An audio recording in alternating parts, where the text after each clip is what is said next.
Hello everybody and welcome back to a brand new video. We just hit 37,900 subscribers. Can we get to 38K by the end of the month? Please like this video down below and subscribe to my channel. But before we get started, I'd like to tell you guys about my friends over at My Patriot Supply.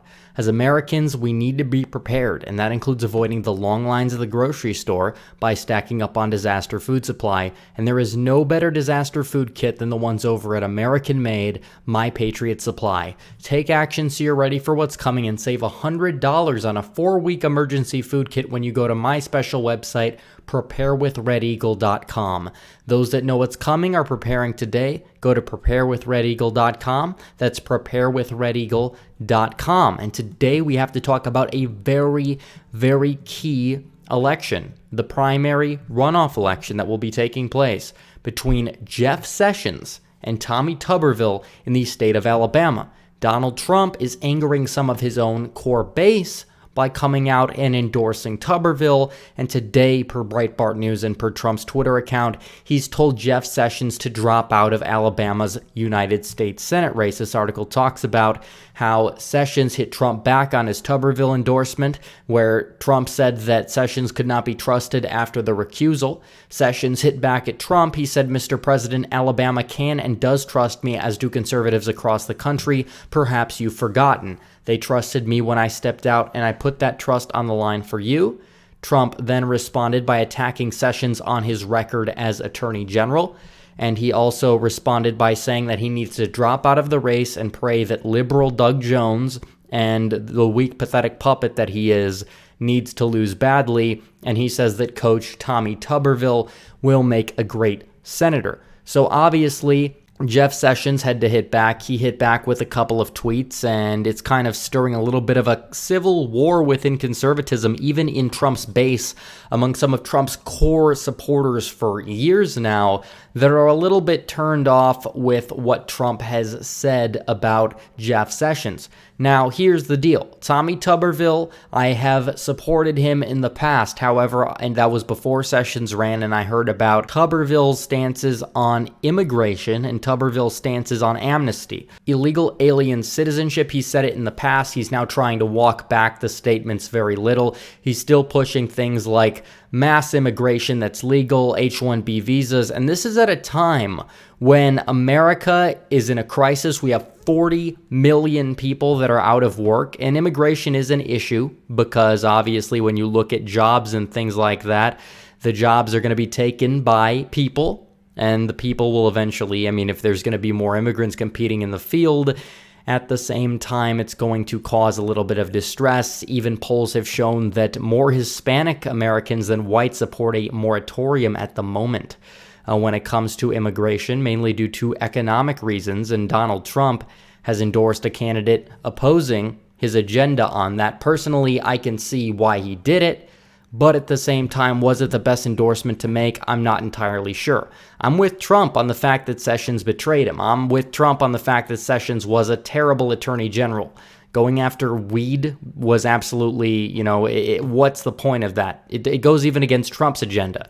Trump struck down a lot of that stuff. He said states need to keep their rights to have the ability to legalize weed and stuff like that. So Sessions going after weed when we have criminals in the deep state, I'm not exactly down with what Sessions did as AG.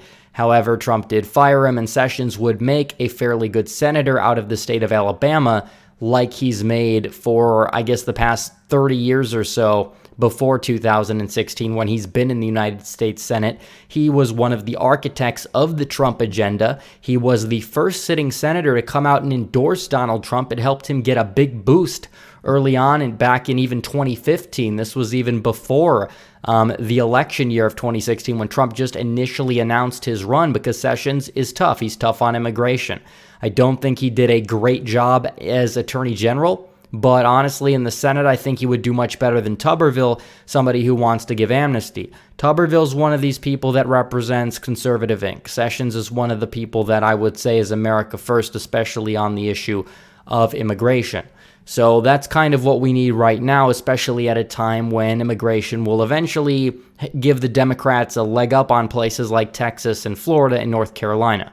Every issue is downstream from immigration, as different people have different values when it comes to things like guns, abortion, things like that. So obviously, I think that Sessions would be a good fighter for that alone, and I think Trump is not making the best decision. I know some of my audience is going to say screw Sessions either way because they might not think that legal immigration and immigration restrictionism is their pinnacle of their agenda, but in my opinion, for me, it kind of is.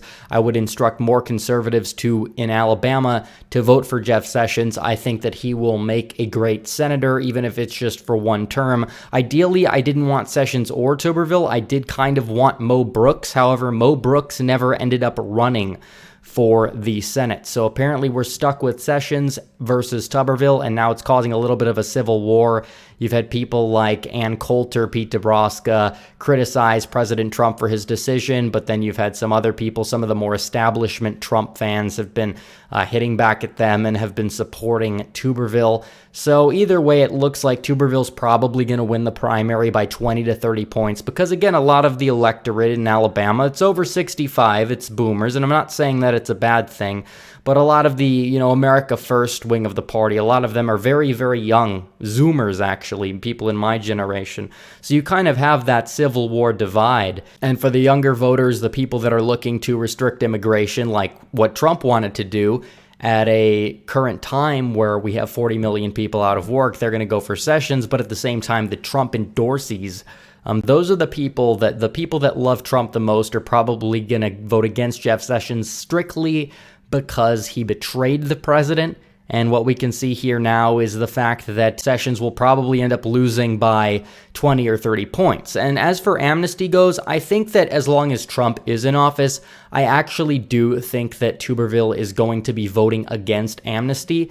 But the problem is what happens if Trump leaves office? Trump will leave office either in a few, 7 months or so, or God forbid, or maybe that time will be in over 4 years. But the bottom line is Senate terms are much longer than that. Tuberville's much younger. The question is what's going to happen. Is he going to stick with the true America First agenda, or is he going to cower and cave into the sort of Bush style of neocon republicanism that we've seen in the years past? So basically it really comes down to that. So it's very important that we keep the senators in line, and we can do that by electing America First Republicans to the presidency, similar to what we did with Donald Trump back in 2016. However, Trump likes to hold grudges. Again, he hits back. He hits back on people. It really doesn't matter if you praise him, he'll praise you. If you hit back on him, he's going to hit back on you. It really doesn't matter what party you're in. And we're kind of seeing this right here, right now. So he's saying, Jeff, you had your chance, you blew it. And apparently him recusing himself from the Russia investigation was just too much to bear the burden for Trump to support him. So Trump is going to go his own way and support Tuberville. I personally endorse Sessions. However, Tuberville's probably destined to win right now. So we'll just have to see. But it's just an interesting spat. So we'll look at Alabama. And either way, if you're ahead of November, guys, it's really looking like Jones is probably going to be toast either way. I would be surprised. It doesn't matter who the nominee is. If he gets it to be within 15 points, if he even cracks 40% in the state of Alabama, that will be a big thing because a lot of people act like Doug Jones performed this miracle, and that's not exactly true. He actually got less votes than Hillary Clinton in the state of Alabama. Roy Moore was just a terrible candidate. Roy Moore did not even get really any support from Donald Trump, and he left him out to die basically, and it was kind of a good thing that he did because Roy Moore would have been optics cancer on so many levels. So it's good that either way, it's not going to be Roy Moore having the nominee, so we don't have to worry about Alabama. So we're going to have to be able to defend the Senate in many other ways, including winning North Carolina, Kansas, Montana. If we're going to be able to hold those 3 states and hopefully, probably Maine. We're going to have the Senate no matter what. I will say it's probably an 80 to 85% chance Republicans hold the Senate right now. So the Senate as a whole is not going to be something to worry about. So anyways, guys, thanks for watching this video. Please like this video down below, comment down below, and subscribe to the channel. Hit the bell for notifications so you never miss another video. Follow me on social media. Join the Discord or subreddit. Donate to the Patreon or subscribe. Star links in description. As always, guys, thanks for watching. Red Eagle, out.